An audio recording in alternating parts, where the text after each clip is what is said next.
आज हम आपके लिए लेकर आए हैं रक्षाबंधन पर्व के साथ जुड़ी हुई कुछ ऐतिहासिक कहानियाँ।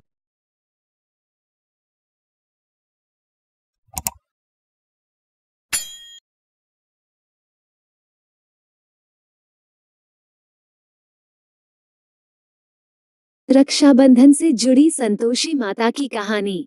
कहा जाता है कि एक बार रक्षाबंधन के दिन भगवान गणेश के दोनों पुत्र शुभ और लाभ बहुत उदास थे। इसका कारण था उनकी कोई बहन नहीं थी। नारद की सलाह पर भगवान गणेश ने दिव्य ज्वाला से एक पुत्री उत्पन्न की और इसी तरह संतोषी माँ अस्तित्व में आई।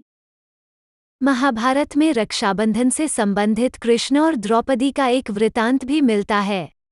जब कृष्ण ने सुदर्शन चक्र से शिशुपाल का वध किया तब उनकी तर्जनी में चोट आ गई। द्रौपदी ने उस समय अपनी साड़ी फाड़कर उनकी उंगली पर पट्टी बांध दी। यह श्रावण मास की पूर्णिमा का दिन था। कृष्ण ने इस उपकार का बदला बाद में चीरहरण के समय उनकी साड़ी को बढ़ाकर चुकाया। कहते हैं परस्पर एक दूसरे की रक्षा और सहयोग की भावना रक्षाबंधन के पर्व में यहीं से प्रारंभ हुई। भागवत पुराण में उल्लेख है कि राजा बलि ने अपनी भक्ति के बल से भगवान को रात दिन अपने सामने रहने का वचन ले लिया।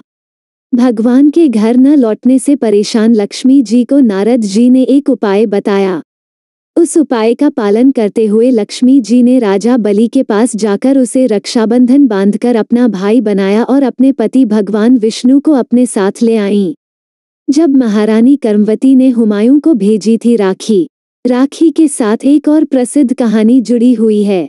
कहते हैं मेवाड़ की रानी कर्मवती को बहादुर शाह द्वारा मेवाड़ पर हमला करने की पूर्व सूचना मिली।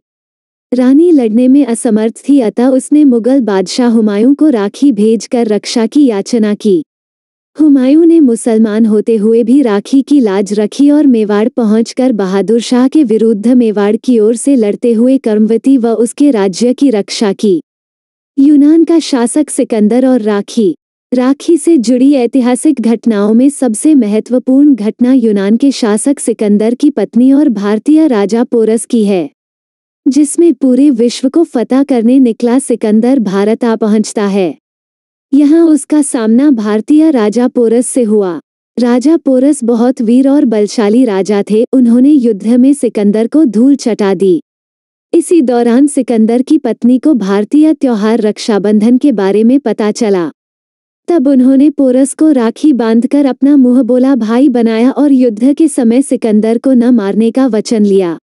पोरस आश्चर्य में पड़ गए और अपनी बहन को दिए हुए वचन का सम्मान करते हुए युद्ध के समय सिकंदर को न मारने का वचन लिया। सिकंदर ने भी पोरस के रक्षा सूत्र की लाज रखते हुए और एक योद्धा की तरह व्यवहार करते हुए उसका राज्य वापस लौटा दिया। भारत में फूट डालो राज करो की नीति को जारी रखते हुए ब्रिटिश शासन ने अगस्त 1905 में ने बंगाल के विभाजन का आदेश जारी कर दिया। लेकिन यह तारीख रक्षाबंधन के त्योहार के दिनों में पड़ गई।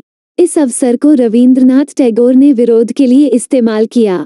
उन्होंने रक्षाबंधन त्योहार को बंगाल निवासियों के बीच पारस्परिक भाईचारे, एकता और सुरक्षा के धागे के रूप में उपयोग किया। टैगोर के आह्वान पर कोलकाता, ढाका और सिलट में लाखों हिंदुओं और मुसलमानों ने राखी के धागे को एकता के तौर पर बांधा। इस तरह से हिंदुओं और मुसलमानों द्वारा 6 वर्षों के विरोध के बाद 1911 को बंगाल के विभाजन के फैसले को वापस ले लिया गया।